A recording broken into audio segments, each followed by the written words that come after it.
Hey everyone, and welcome to On a Water Break, the podcast where we talk about everything you and your friends are talking about at rehearsal on a water break. This week, we go on a water break with the people behind the Varsity Pep Band Competition. 8 off the mat and go. Welcome to On a Water Break, the podcast where we talk everything marching arts. Everyone, bring it in. It's time for a water break. Hey everyone, it is Jackie, and we are deep into season 3, and already we have our first On a Water Break with bonus segment.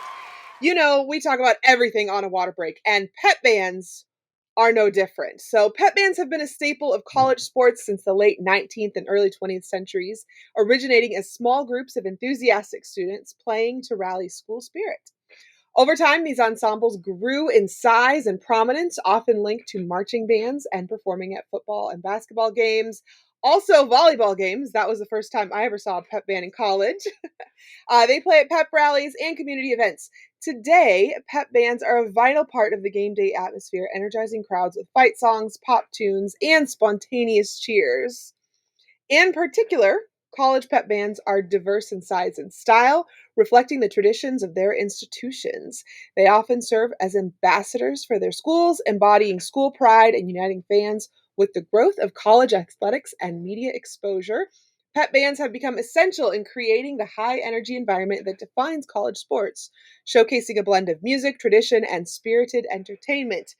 Well, before we get to our wonderful pep band-related guest, I'm going to introduce, joining me on the sidelines this week is certainly someone familiar with pep bands, our college band director host himself, Trevor Bailey. Hey Jackie, how's it going? Oh, it's good. I haven't seen you in forever. How are you? It's been forever, my friend. I am doing well here at Northwestern State in lovely Natchitoches, Louisiana. It is a little bit cool down here, which is probably not cold like in normal places because it's Louisiana. But I'm doing well. We're in finals week here, and I'm just excited about the upcoming end of the semester, but also the kickoff to the new semester where we'll be doing a lot of work with our pep bands here. So, yeah. Can I ask you, which sports do you guys do pep bands for? Yeah, absolutely. Like here we do, traditional pep band events for men's basketball, women's basketball. A couple of weeks ago, we did a volleyball pep band event. And then whatever your athletics department deems necessary and your students have time for, they ask you to jump in and to lend a helping hand and cheer on the team. I've been a part of pep bands that have been at adapted wheelchair basketball events, Ooh. baseball one time. I've a gymnastics band. That's when I was a graduate assistant with the SEC school at Alabama. We had a gymnastics band there. That's cool. And then even a tennis match, if you can believe it, Jackie. So I can't imagine. I played tennis in high school, and I can't imagine having a pep band for a tennis match. it was pretty wild. But hey, people love pep bands, so we go where we are loved. That's awesome. Well, we know you have tons of tips and fun stories about the pep bands you've been a part of over the years. What is one thing you would want to say just right off the bat about pep bands in general, though?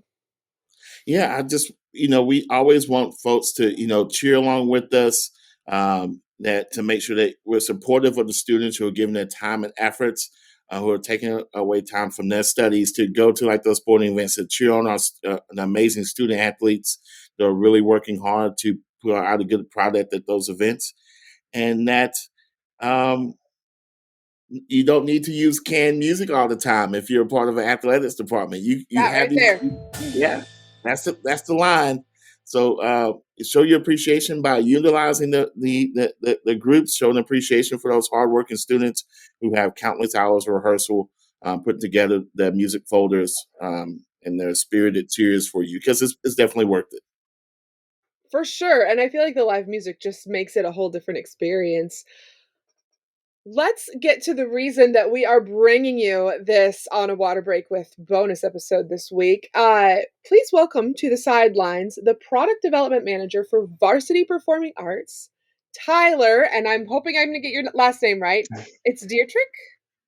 Dietrich. Dietrich, Dietrich. okay. Yeah. Welcome, Tyler. Hello. Welcome, Thank Tyler. you. Thank you. Appreciate it. So hopefully you have been prepped enough on this for your 32 count life story. This is where you're going to tell your listeners everything about your entire life, but you're going to fit it all into 32 counts. Okay. I will give you 8 counts off the metronome to get you started. Are you ready? I'm ready.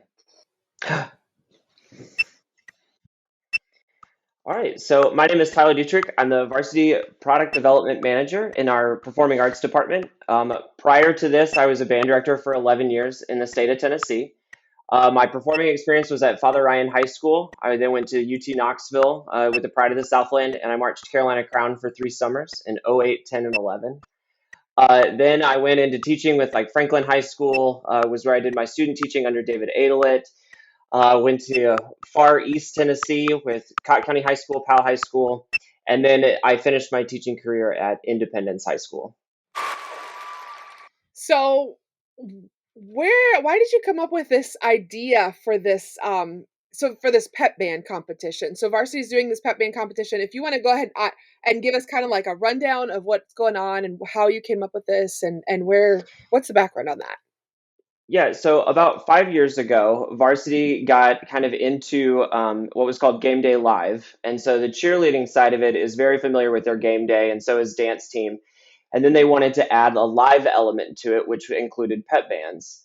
And then kind of through the development of that, we really wanted to give what do bands across the country all kind of do other than the concert band side of things? What is accessible for the most amount of bands? And then ties in the school spirit aspect that Varsity kind of puts their hat on.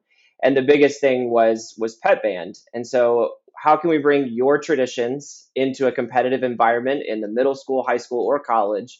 How can we bring that into a competitive environment and let you showcase your school, your traditions, and your programs? And so that's kind of where the pep band came from. So what exactly is this competition going to be like? Is this like a virtual? Are we in person? Do we have people from all over the country? Are they traveling to this? Can you kind of like describe that aspect of it? So Varsity offers regionals across the country, and it kind of shifts and changes throughout the year. But we usually have this big announcement of like the regionals are open, and so there's regional events, and then it all kind of culminates in February at the National School Spirit Championship, where your cheer, dance, and band all can kind of compete together. Each has their own kind of national championship they can win, and that's where the pep band division kind of comes in. And then there's even one section called our spirit division, which is everyone gets to compete together. And so the pep band division of that is you have like 7 minutes and of like a time, and then 5 minutes of that is your performance. So the on and off section. Then in that 5 minutes, you have 3 sections: fight song, which is your fight song that your school has; kind of a pep tune section that elicits a crowd response and what that kind of thing. Think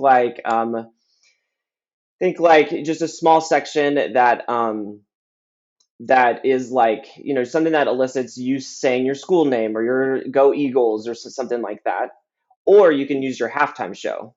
You can use a little bit of your halftime show to kind of feature that and feature your band section. Oh, cool. Then you do your timeout section, which is like a longer, like if you think a full timeout at a basketball game is about a minute of music. And then you can kind of do drum cadences, features. If you have a really awesome trombone section, you can make them let them do that like black and blue kind of a feel and kind of a thing. But the name of the game is just crowd engagement. So just, engage the crowd, make them cheer, make them call out your name and call out your school and your colors and everything. And it'll be great. Hey, Tyler, I have a quick question for you about the event. Are bands allowed to do like any movements, like a little, think like if people are familiar with Blast, who probably will listen to this podcast. Is that a possibility, like doing like some kind of like little staging movement idea, or is it just a stationary competition? It's kind of open to interpretation, but we don't want full on drill. We want the choreo, like imagine that you're in the stands. But at the same time, like if you have like the trumpet section wants to be featured, even the drum line, you can pull them forward and let them kind of groove and jam and do their thing so that they're front and center and featured. But you're not gonna be rewarded for complex drill and all of that stuff. Awesome. And can you have like little small like props, like like at the end of the tune we can burst confetti, or we can have signs, and do like can we do kind of like little special knit nat things there that kind of make us stand out like to the judges? Yeah, not confetti, but you can do signs and flags and things like that. Any like rally towels, anything like that. Those like signs that kind of pull out and go back in, like any of that spirit raising kind of stuff. Palms if you want. Awesome. I was just thinking that, like, before my time here at Northwestern State, I was at Western Carolina University as assistant director. And then before that, I was at a private kind of like rural college where we had a really good pep band, Tyler. And like, I would love something like this, like years and years ago, to where we could have taken out what I would have called like a very talented pep band out of kind of like that rural community and like gone to one of these regional events and feature that talent. It's so great that this opportunity is now available for college and university pep bands, and as well as high school and middle school pep bands. So bravo. Yeah, thank you. I love hearing about it because I was always kind of jealous of the cheerleaders getting to do like all the school spirited stuff. And, we didn't really have, we had our pep band, but there was no competitions for it. So Mhm. okay, so you guys are both amazing pep band experts. I thought this might be smart to get some pep band tips that might help bands with their competition. So what are your tips for pep bands? And let's start, Tyler, let's start with you. Like, what are some of your tips for pep bands to do well in this competition? And then we'll kind of relay it back and forth off of you and Trevor both. I think the biggest thing is just look at your school and what traditions you already have. The pep band division is designed not to put more on a band director's plate of designing and having to create another show. It's more taking what you already do every Friday night or at a basketball game or a pep rally, and just put it into like a nice little package that you can throw together and just kind of raise the level of excellence that you would want in a national stage, and then put it out there for everyone to see. So just take what you already do and then just put it on a competitive environment. Yeah, that's great advice. Another thing that I would say is helpful is to just making sure that you know your audience, and in regards to like the repertoire that you're selecting outside of like your traditional fight song and traditions, like those extended tunes, like you can be creative with them with those arrangements, and making sure that you're presenting more of like a potpourri of musical selections instead of maybe just one particular genre of music. And being on this national stage can highlight the creativity of your particular pep band or your ensemble. So I think that's a great opportunity to showcase that as well. Yeah. One more question off of like just my brain running through some of this stuff. I work at a really small school. So what are the sort of divisions like for this? Are they grouped by the size of their band or the size of their school, or like are there different classes for different areas, or is it just like everybody's thrown in the pot and just that's a dogfight? Yeah, so we cap it at 60 members, performers, and so you can't exceed that. Most of our groups are anywhere from you need to have at least five, but most of our groups are in that like 20 to 30 range. And then some groups, like let's say your band has 200 kids, are taking they have to take a smaller section of that. So we're not throwing a band of 200 against a band of 30. We're saying bring what you got and show us your traditions and your school spirit. And so that's kind of the cool thing about it, especially when I was at Independence, we had a smaller program at first. And so it was nice that we weren't going up against the band of 200. We were kind of on a level playing field. And that's what we're kind of trying to shoot for. What is every band? How can they all compete on a national stage? Tyler's that 60 number, that cap, is that for band instrumentalists, cheer, palm, like combined, or is that just instrumentalists like within the actual varsity like pep band? That's just the pep band division. Okay. On the cheer side with the game day live and the dance side, that's capped at 40 members. mostly because they have the cheer mat out, and it gets pretty crowded if you start getting too, and then safety becomes a concern. Throwing people into crowds of other people for Yeah. cheering.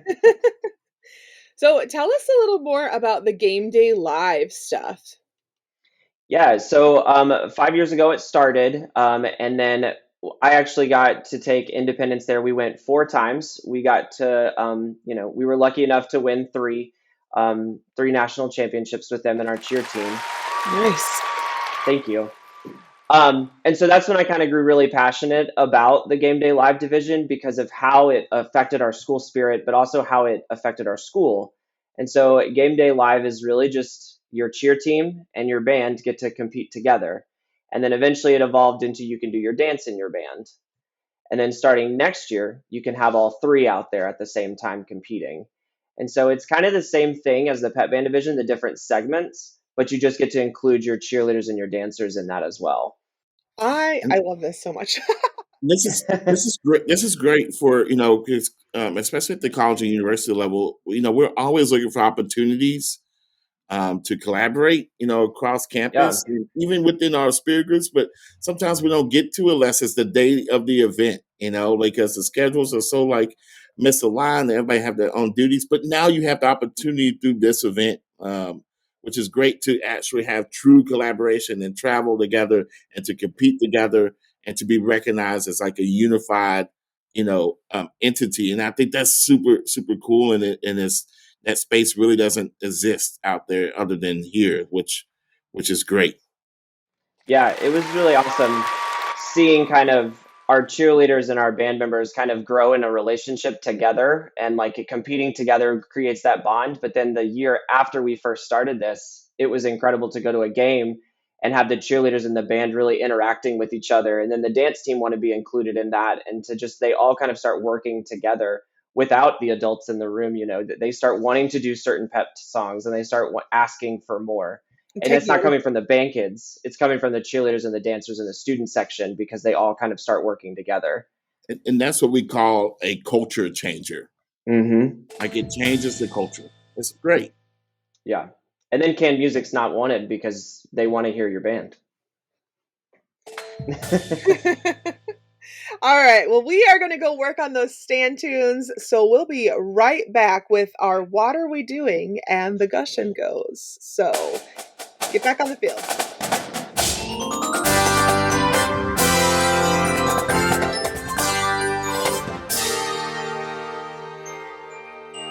Hey, this is Christine Ream. And Chris Green. Guard Closet was founded as a consignment business in 2000. Since then, it has grown to include winter guard, band, percussion, and other genres. We can help you with custom flag and costuming designs. Our consignment inventory has plenty of great looks for your color guard, drumline, and marching band. Pay it forward. When you purchase consignment, you help other programs. Last year, we sold over 400 sets of consignments and returned over $125,000 in payments to our consigners for their sales. Additionally, Guard Closet offers custom and pre-designed costumes, flags, floors, and formal wear, full or partial show writing, educational programming, and other services. Max out your rehearsal time and set up a microsite for easy student ordering for shoes, gloves, and other equipment. The Guard Closet team is here to help you get everything you want and need for your season. Check us out at guardcloset.com and follow us on social media.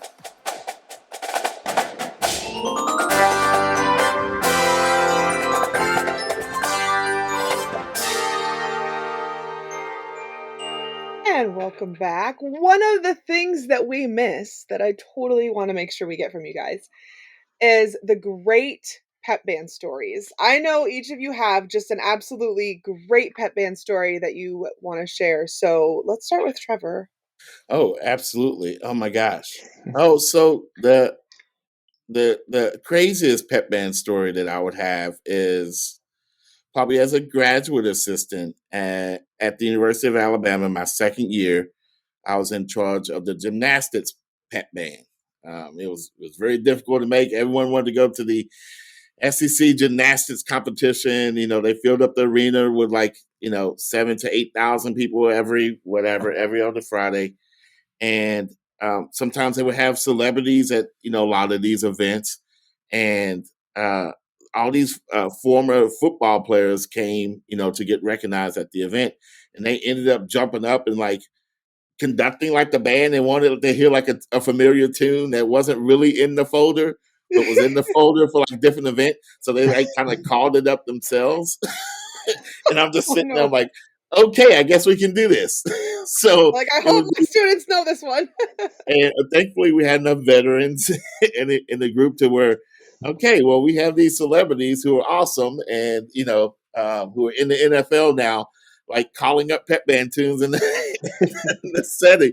I guess we're doing this. So it was really, really cool to have those players, remember those tunes and remember how it made them feel at their athletic events, and how the band was a vital part of their experience, for them to want to come up there and want to and relive those memories. So we did our best to recreate those for them, and the crowd really responded, to them, and really got pretty excited about those celebrities, those NFL players coming up and engaging with our Pep Band members. So that was probably the craziest story, having someone else call up a tune and kick it off.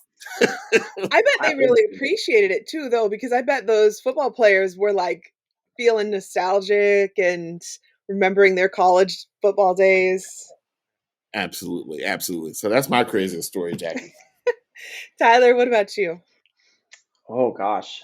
I think always my favorite was always like you always see the photo with the guest conductors, like the Peyton Manning is up conducting the Pride. So we kind of started doing that at some schools where like the student section leader got to come up and do it. Oh. And it's always so funny just seeing them. Like we let cheerleaders and dancers come up and conduct, because they're relying on the drum line mostly, and the drum major's just kind of orchestrating, and so like they get to hear it just at that level is so different than them hearing it on the track where we are up in the bleachers and stuff.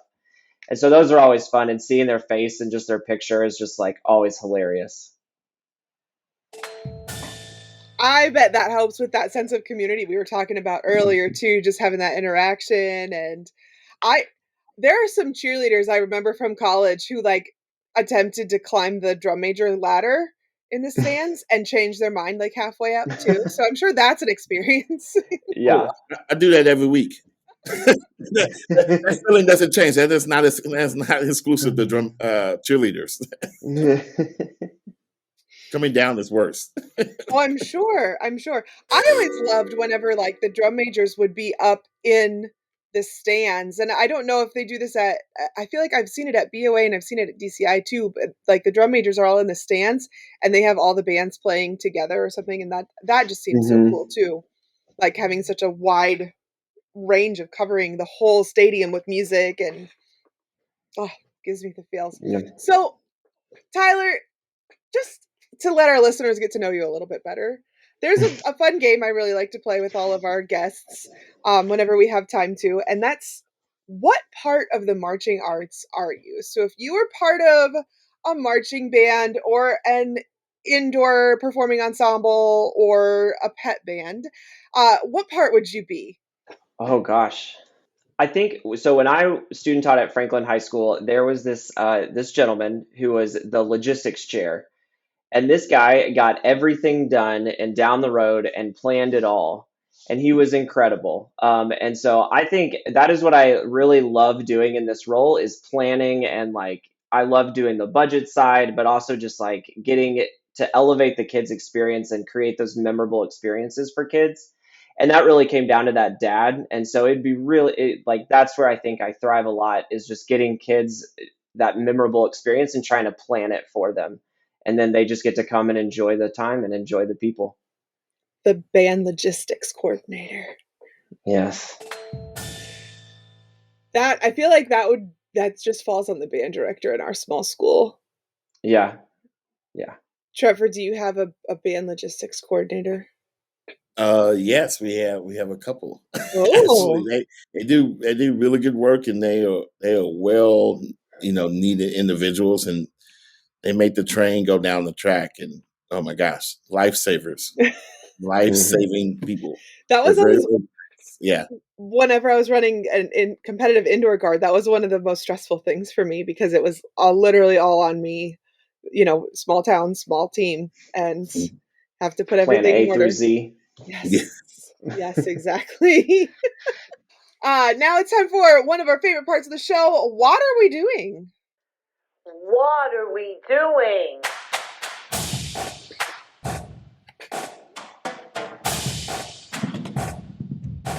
What are we doing? Trevor, do you want to kick this one off so Tyler can kind of get the flow of how we do what are we doing? Yeah, absolutely. Yeah, what are we doing about, you know, diversifying our Pep Band folders? Like, are we playing the most recent music? Are we engaging every part of our Pep Band folder? Right now, I'm taking a deep look into making sure that we have the most popular hooks. I go to the Billboard Top 100s, making sure that we have a little bit of country representation, and we got a little Beyonce in there. We got a little Travis Tritt. We got a little Land of a Thousand Dances. Wherever it is that we're able to kind of, turn that dial and just be anything for anybody at any particular time, or whatever the pep, whatever the athletic band needs at that particular time. So, what are we doing? Are we going through our pep band folders to making sure that we have up to date and relevant music that is relevant for today? So check it out. Yeah, definitely keep checking those out. Tyler, what are we doing? What are we doing to grow our footprint within the school? And how do we allow the collaboration in the community to kind of help us dictate and help us grow within our school culture? I worked with a lot of really great athletic departments that allowed us to celebrate not only the football team, not only the basketball team, but we did a pep rally for the state champion wrestler one time. We were in talks to do the esports team. When they went off to state, we do a state send-off for everyone. And so that meant we did it for cross country, track, but also esports. What are we doing to help with that? And how can band programs with diversifying our pep folders, I think helps a lot, that Trevor mentioned, of like playing tunes that they want to hear and really growing our school spirit side of what we do. I love that. I don't have any pep band related what are we doing. I'm a color guard girl. What are we doing? Wait, no, I do have one. What are we doing not having a color guard section in the pep band? They are allowed in the pep band division. They are allowed? Yes. But can they go and you can spin and do staging and such, or is it just like they have to stand there and do? They can have flags. Those are allowed. And they can spin. Oh, that's awesome! Yeah. Mm-hmm. Okay, I am fully invested now.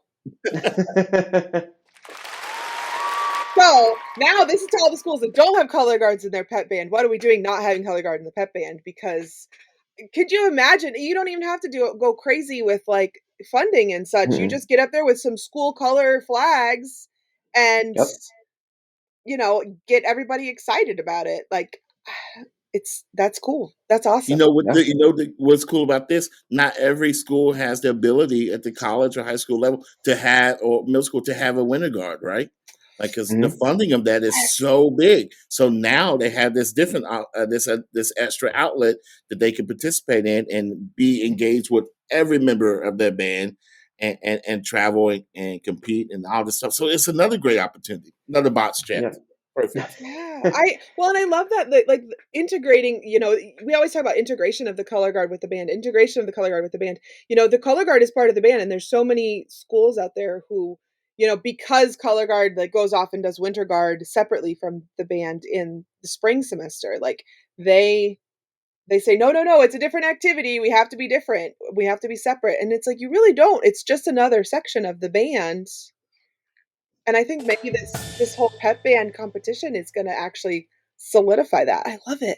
I love it so much. And with the way it's kind of structured is you can really focus on fundamental skills and growing those, because you're not having to design and fit all of the the sheets and the different divisions and things. You can Right. really focus on fundamental rehearsal, and then the performance becomes more fun because they are fundamentally sound, and then you can grow from there. How does that help your middle school guard grow or your high school guard grow in Ooh. numbers? Yeah.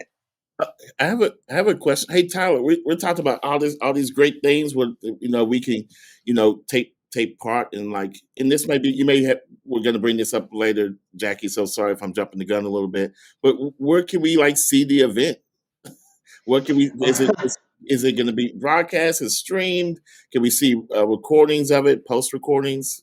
Yeah, so Varsity Performing Arts has their own website, and it has all of the event guidelines are on there, the regionals that you're welcome to attend and everything.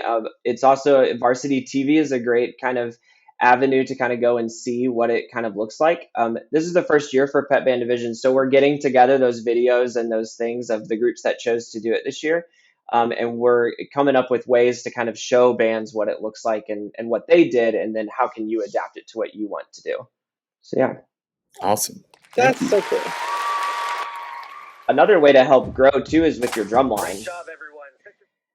Going back and doing it like the same thing with guard is also doing the same thing with your drum line too. Of you can really focus on fundamental technique and playing, and then they're playing those pep tunes they play every Friday in every basketball game. And so it's no more work that you're having to do. It's now just you get to focus on, on the kids and giving them that really awesome experience. Love it. Great job, everyone. Set your equipment down. Gush and go. All right, what do we want to gush and go on about? I feel like I've been gushing this whole episode. I'm so excited about this competition. So I'm going to start with my gush and go, I guess. I'm so excited about this. I love to see the worlds of cheer and dance and band being brought together like this. And I love to see more opportunities for diversifying the types of performances that we can have, and the types of competitions that we can go to for various size bands and skill levels of groups and things like that. So that is what I'm gushing about because I'm so excited about that. So Tyler, what would you like to gush and go on about today? I think one of the things that we are coming out with, starting it opens up in like a week or so, is we have worked on what's called the Celebration of Bands event in Disney World. And we are combining world-class clinicians with amazing products and bands all across the nation to hopefully apply, and then they get selected to go and have this world-class experience at Disney, create awesome experiences, learn from some of the top folks in the field, and then they also get to go to Disney and just enjoy all of that with their friends. So wait, how do they compete for this? It's a competition? This is just a special event that we're kind of putting on. It's they just apply. If Varsity Performing Arts website, it's called Celebration of Bands. They go and apply. They have to go through the Disney process of an application just with Varsity, submitting 2 videos, one of a parade and one of whatever they want, concert band, halftime show, all of that just kind of showcases who they are. And then if they get selected, they get to meet other bands across the nation. We have 3 awesome clinicians with guard, percussion, and winds, and they get to kind of learn from them for a couple hours. And then an awesome parade in Disney. That's so fun. Yeah. I love Disney. I'm sending this whole episode to my band director as soon as we're done recording. So you know this. Trevor, what would you like to gush and go on about? I just got 2 quick things. The first one's obviously this. This is great that these new platforms are being created and giving our students an opportunity to shine under a different light. So it's great. We talked about the collaboration part of it. We talked about the ability to build better relationships with people on your campus and take that on the road. Those are all great things, and you get to go compete. Like especially at the collegiate university level. Some of our students who we recruit from high schools, they still have that competitive spirit in them when they get to us, and this gives them an outlet to take part in that competitive setting at the collegiate university level. So that's great there. The second thing I want to gush and go about, the end of the semester is finally over. Yay! My students are wonderful, but it's time for them to go home. It's time for us to go home and recharge the battery. One thing I'm going to do to recharge the battery here next week. I have a drum corps camp with the Mandarin starting year 4 with them on their brass staff, and followed by that, going to Midwest Convention in Chicago, the biggest gathering of music and musicians across the planet. Can meet in Chicago. Come say hey to us. December. Yo, I'll see you there. We'll be there. Varsity Performing Arts. Varsity will be at Midwest. Go check them out at Midwest. And people can come and get information about your new Pep Band competition too, huh? Absolutely. Yep. Hey, it's called Gush and Go, not Gush and Stay. Let's go. Thank you guys for a great rehearsal this week. Thank you so much, Trevor, for hosting with me today. It is always such a pleasure to see you and get to chat with you. Thank you, Tyler, for joining us this week. I hope you guys will come back from Varsity and tell us how the competition season is going, how things are going there.